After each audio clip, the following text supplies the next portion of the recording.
Una de las cosas que destacan en la teología es que la fe no es como se suele creer, una realidad que comienza y se desarrolla en la ceguera.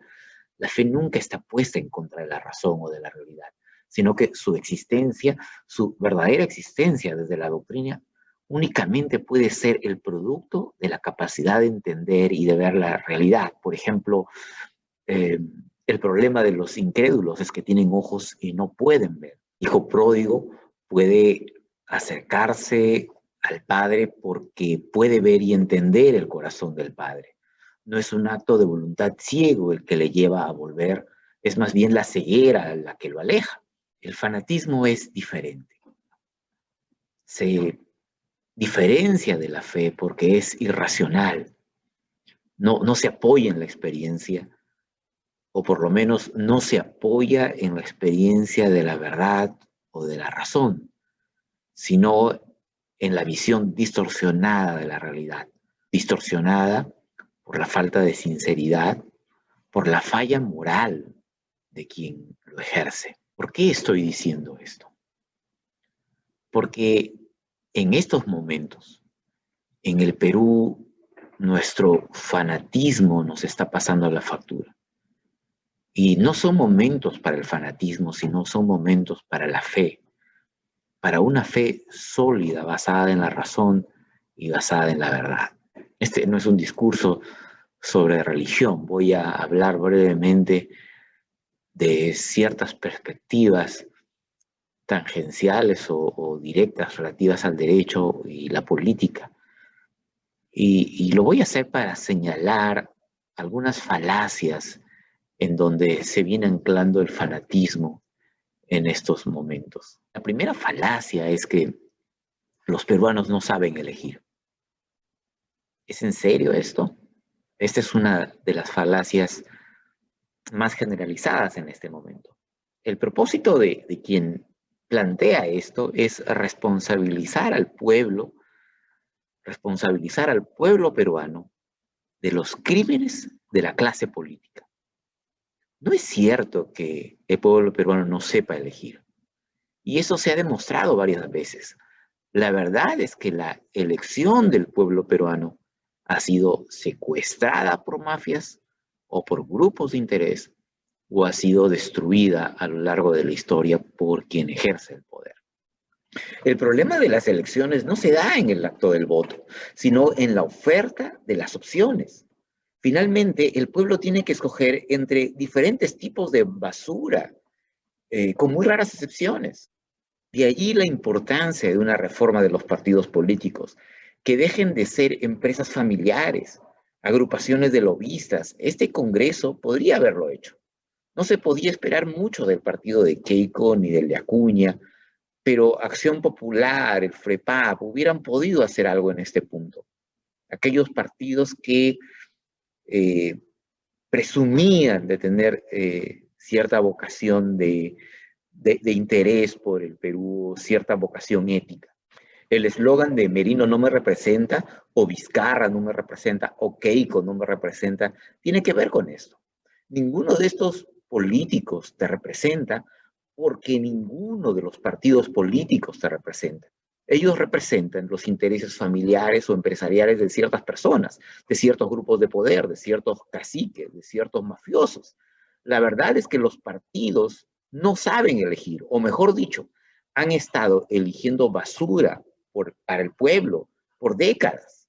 Así que cuando escuchas gente que dice la próxima vez elige bien, es una falacia. ¿Cuáles son las opciones que tienes para la próxima vez? Y en estos momentos los partidos están preparando un montón de opciones pésimas para que elijas. Porque el modo en que ellos seleccionan estas personas es sencillamente lamentable. Falacia número 2. La gente defiende a Vizcarra. Esta es una segunda mentira. La mayoría de las personas son perfectamente conscientes de que en el Perú, posiblemente en ninguna parte, pero es más evidente aquí, no hay un político bueno. Los partidos políticos tienen un sistema de selección de candidatos en el cual se filtran los honestos o los inteligentes y Según propias palabras de Keiko, este proceso no es aleatorio. Antes del primer congreso, en donde ella gobernaba el congreso, en sus afirmaciones, durante la época de las elecciones, decía que ella había seleccionado cuidadosamente a los integrantes de su bancada. Y eso es lo que ocurre con los demás partidos. Las personas que están puestas en la propuesta de la APRA o de Acción Popular o del partido de Acuña, no se filtran de manera aleatoria, no es el resultado de un proceso aleatorio, no es que ocurrió porque tuvieron mala suerte. Están ahí porque el proceso de filtración de los partidos está hecho de tal modo que van a quedar, en la mayoría de los casos, los más sinvergüenzas. Cuando Keiko escogió a Becerril como candidato, lo hizo porque ella sabía que él era el hombre que necesitaba para hacer ese trabajo dentro del Congreso. Cuando Acción Popular puso a Merino, lo hizo porque ellos consideraban que Merino era valioso para sus fines. Cuando PPK y su partido llamaron a Vizcarra, lo hicieron porque encajaba con el proyecto que ellos tenían para los planes, para la idea que ellos habían formado acerca de lo que debía ser su partido. Vizcarra es un político más. Su gestión ha sido, desde mi perspectiva, una gestión mediocre. Hay cosas que estaban bajo su directa responsabilidad durante la crisis que se hicieron de una manera ineficiente. Y según suenan las piedras del río, hasta delictivamente. Sin embargo, su permanencia permitía contrapeso de poderes, aseguraba cierto contrapeso de poderes y hasta la llegada de las elecciones permitía cierta estabilidad. Y todo esto dentro del marco de lo que la Constitución establecía.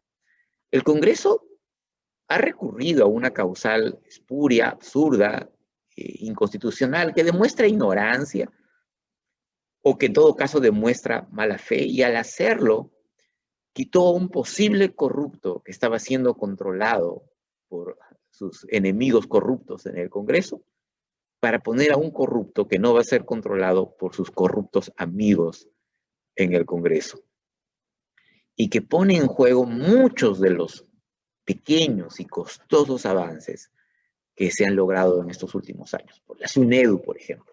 Poner a Antero Flores, el otorongo que defiende este tipo de universidades que funcionan en el segundo piso de Chifas, demuestra que ahora más que nunca es urgente que el pueblo se manifieste, y eso es lo que está pasando. El pueblo se está manifestando, pero no para defender a Vizcarra, sino para defender el país, defender al Perú de los ladrones que han venido disfrazados de autoridades, defender lo que queda del margen de constitucionalidad, pero defender también las instituciones que ya se han logrado o que se están desarrollando. Tercera falacia, no son las formas. Esta es una de mis preferidas. Los grupos conservadores, los que celebran a Merino porque sienten que él es la fuerza que impedirá que los rojos obliguen a todos a usar el lenguaje inclusivo, están en contra del ejercicio de uno de los derechos básicos y fundamentales del hombre libre, el de la protesta. No hay conquista en el campo de las libertades que no haya tenido que ser arrancadas de las manos de quienes ejercían el poder. La famosa y celebrada Carta Magna de 1212 no fue producto de la buena voluntad del monarca. The Bill of Rights fue una condición impuesta a Guillermo de Orange, sin la cual no podía acceder al trono de Inglaterra. Las 8 horas no se hubieran producido sin las marchas de Chicago, sin todas las manifestaciones, sin las protestas. La caída de la ley Pulpín no se hubiera logrado sin la acción decidida de aquellos que en ese tiempo llamaron pulpines. La preservación de la Fiscalía Anticorrupción en el momento en que Keiko, su pandilla y el fiscal súper blindado, Chávarri, en el momento en que ellos querían desmantelar la investigación, no se hubiera sostenido sin la actuación sin el ejercicio del derecho de la protesta. Ahora, esto es algo peligroso. En primer lugar, porque toda la vida han existido personas que se infiltran para causar desmanes. Incluso gente del gobierno que trata de desacreditar el derecho legítimo del pueblo. Y no se debe permitir el vandalismo. No se debe dejar que los delincuentes mancillen la belleza del pueblo que despierta, para mencionar o para apreciar un poco Scorza. En el panorama actual, con partidos mafiosos, sin independencia de poderes, el pueblo peruano no puede ser un simple pretexto para cambiar de ladrón el día de las elecciones. Alguien a quien llamar a votar cada cierto tiempo para darle legitimidad a la ascensión del poder de otro canalla. En este país tan cargado con la corrupción, la voz de la gente debe ser oída. En una democracia, los gobernantes deberían temer al pueblo y no al revés. Es en las tiranías donde la gente tiene miedo de hablar o tiene miedo de protestar. Y debemos protestar de todas las formas, en las calles, en los muros de Facebook. Hay quienes pretenden minimizar la expresión de opiniones a través de las redes sociales. Pero esta es otra mentira. Es una mentira de que no sirvan para nada. Las compañías de marketing, los canales de televisión, los políticos, todo el mundo ha ido a las redes sociales. Si no sirvieran para nada, entonces no estarían ahí. ¿Ustedes creen que todas esas empresas, todos estos políticos, todas estas instituciones públicas están en las redes sociales porque no sirven para nada? Al contrario, lo hacen porque son una tremenda forma de gestar y expresar opinión. Un espacio en que las voces se suman. Falacia número 4. La solución está en las calles. Esta es una falacia sutil. El pueblo debe marchar, pero no es lo único que se debe hacer. Como leía en un muro el otro día, hay comportamientos que debemos cambiar. La ciudadanía debe comenzar a rechazar los actos de corrupción en todas partes. En todo el mundo debe poner sus cosas en orden, de tal modo que se pueda denunciar al policía, al funcionario, al juez, a cualquiera que pida una coima, cualquier acto de corrupción. Falacia número 5. Ya todo está consumado. No es cierto que todo esté consumado. La verdad es que la realidad está cambiando a cada momento. Nos hacemos un poco más libres o perdemos un poco más de libertad cada día. Yo recuerdo el día en que cayó Fujimori y todos estábamos felices porque habíamos recuperado el país por 5 minutos. Inmediatamente después volvió a caer en manos de otros sinvergüenzas.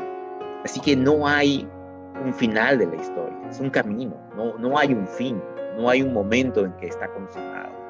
La realidad está cambiando, como había mencionado hace un rato. Nos hacemos más libres a cada instante o nos hacemos más esclavos a cada instante. Si se considera que el Perú ha puesto en aprietos a sus últimos presidentes, que estamos a punto de borrar la inscripción del partido aprista, que la boca de Acuña y Keiko están cerradas hasta el día de hoy porque no calculaban la reacción de la gente y están asustados o no quieren asumir, no saben cómo lidiar con la responsabilidad de lo que han hecho.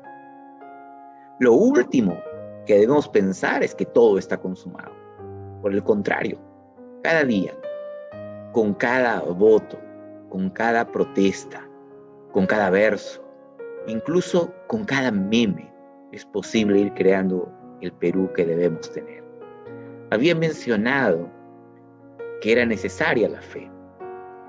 Ahora más que nunca, no el fanatismo, que se ciega a la realidad de políticos corruptos, el fanatismo que se entrega a la devoción de cristos hechos de polvo, como los de la clase política, que adoran a canallas porque comen chicharrón o porque bailan un huayno el día de las elecciones. Hagamos lo que tengamos que hacer con la fe del que ve la verdad de que existe una corrupción sistémica, pero la verdad de que necesitamos preservar un orden constitucional, de que es necesaria una reforma de los partidos políticos, de que, como decía Vallejo, hay, hermanos, muchísimo que hacer.